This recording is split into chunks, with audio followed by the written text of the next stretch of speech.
Comment imaginez-vous une voyante? Je ne sais pas, moi, en général, on voit une pièce sombre, des instruments bizarres, un vieux corbeau, un chat noir ou un hibou, une boule de cristal lumineuse, des tarots, du marc de café et bien entendu la voyante. Oui, celle-ci drapée dans des châles noirs, parée de bijoux étranges, et vous recevant dans une atmosphère mystérieuse. Oui, mais ces attributs sont aujourd'hui démodés et laissons-les aux foires foraines qui ont besoin de toute cette panoplie pour attirer la curiosité des badauds. Pour Madame Fraya, que nous sommes allés consulter, ce n'est pas du tout cela. D'ailleurs, Madame Fraya, dont la renommée n'est plus à faire, n'est pas à proprement parler une voyante, c'est une extraordinaire psychologue. Et pour la consulter, il faut franchir la grille d'un petit hôtel particulier dans une rue tranquille près du Trocadéro.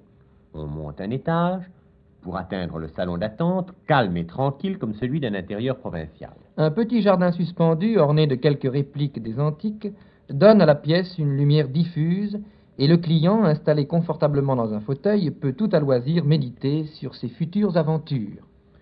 La pièce où nous reçoit Madame Fraya, par contre, est très claire et c'est en pleine lumière qu'elle place ses visiteurs. Une loupe à la main, Madame Fraya s'apprête à nous donner une consultation. Elle est petite, brune, les yeux vifs, un visage ridé mais intelligent, et éclairé parfois par un sourire plein d'indulgence et de subtilité. Oui, mais il ne s'agit pas encore de nous, madame. Tout à l'heure, quand nous n'aurons plus le micro, mais en ce moment, ce que nous voulons, c'est une consultation pour la radio à l'occasion de notre journée de l'aventure. Et tout d'abord, je voudrais vous poser une question très générale. J'aimerais savoir comment, madame, vous vous y prenez pour lire dans les lignes de la main. Eh bien, monsieur, je regarde d'abord la forme de la main, sa couleur, le degré de sensibilité qu'elle possède et la direction des lignes. Si tout cela est très en ordre, ça indique un sujet équilibré, bien plein de santé, avec une certaine chance d'avenir. Mais les deux mains sont différentes. L'une annonce la destinée brutale telle qu'elle nous est réservée par les lois de l'hérédité ou par le destin aveugle, et la main droite annonce au contraire les rectifications que l'intelligence et la volonté peuvent apporter au destin. Mais pouvez-vous voir alors dans la main d'une personne les aventures de sa vie? Oh, je crois bien, les aventures sont très indiquées, même celles des accidents, car un accident est tout de même une aventure aussi. Maintenant, qu'entendez-vous par aventure? Autrefois, ce mot avait un sens sentimental pur. Aujourd'hui, les choses d'ordre sentimental sont moins vivantes, moins nombreuses, parce que le mot d'aventure représente plutôt le goût du risque, du départ, du danger, des grandes tentatives pleines d'audace et pleines d'intelligence. Les jeunes gens trouvent qu'ils n'ont pas une place suffisante ici, en France. Ils pensent à s'expatrier, à aller aux colonies, à faire de grandes affaires, dans lesquelles d'ailleurs ils peuvent réussir parce qu'ils sont presque tous possédés par une volonté puissante et soutenue. Est-ce que vous avez remarqué une évolution dans les mains que vous voyez? Oh, une grande évolution, monsieur.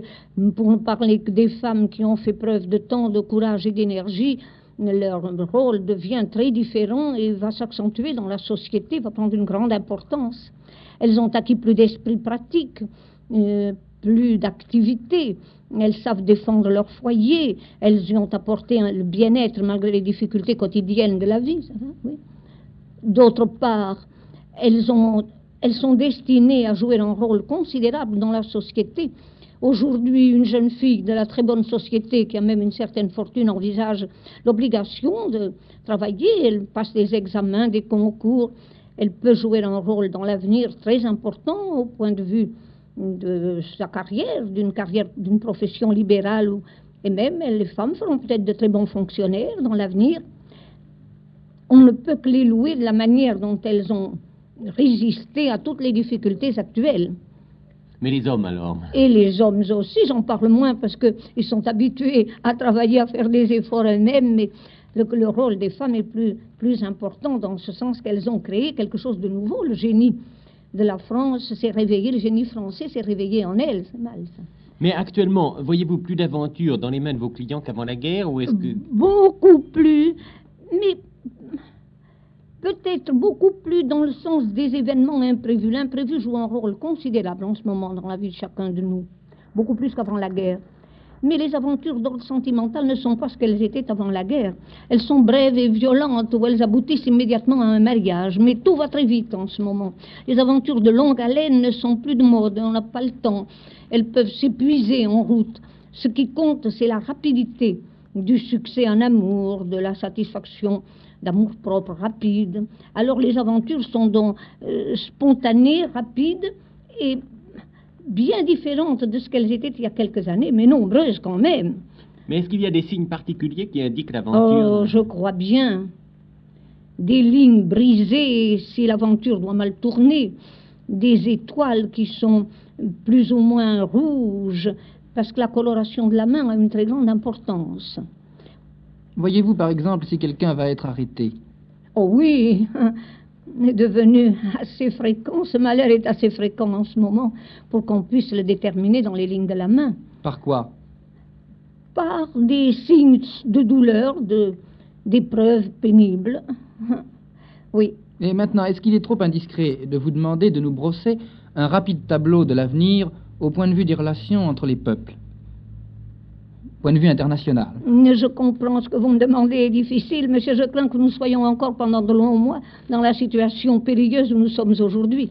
Une situation pleine d'anxiété, de préoccupation, et qui néanmoins n'apportera probablement pas les défaillances et les catastrophes que nous pouvons redouter.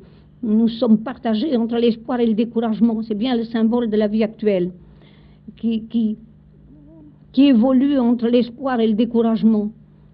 Mais spécialement pour la France. Spécialement pour la France. La France se tirera d'affaire. Son destin est merveilleux. Elle a traversé des périodes affreuses au point de vue dans l'histoire et elle est toujours sortie d'affaire. Je crois qu'il lui est réservé des choses brillantes dans l'avenir. Une place supérieure à ce que nous imaginons à présent. Et, madame, les auditeurs ont-ils à attendre de beaux jours pour les prochains mois? Des beaux jours, c'est peut-être beaucoup dire, mais en tout cas, il n'y aura ni révolution ni trouble grave en France. Les choses s'arrangeront d'elles-mêmes, avec difficulté, mais elles se termineront dans le calme, un calme apparent du moins. Mais alors c'est dans l'ensemble des mains qui vous sont présentées que vous voyez... Que je vois tout ça, oui. Et combien de mains avez-vous vu, à peu près? Je ne peux pas compter. Quelques millions peut-être. Eh bien, maintenant, vous pouvez voir alors quelques millions plus une. Vous-même, mais vous avez beaucoup de courage moral, monsieur, une indépendance d'esprit magnifique qui vous permet de réagir dans les moments difficiles. Vous avez de belles réactions dans la chance aussi. Oh, mais ça devient beaucoup trop personnel, il n'est pas question de continuer. Personne n'a besoin de savoir quelles sont nos qualités et nos défauts. Et je préfère enlever le micro en vous laissant réfléchir à tout ce qui vient de vous être confié. C'est quoi ça? Et les auditeurs auront-ils à attendre de beaux jours pour les prochains mois? Des jours difficiles. On mettra encore leur patience à une rude épreuve. Mais en fait, ce qu'ils peuvent espérer.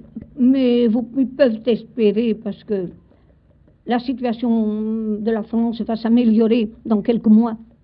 Beaucoup. Sa situation économique, qui est un peu difficile en ce moment et qui donne du fil à retordre à tout le monde, mais va s'améliorer peu à peu. Je ne suis pas très pessimiste. Les mains annoncent un réveil d'activité, d'esprit et de chance.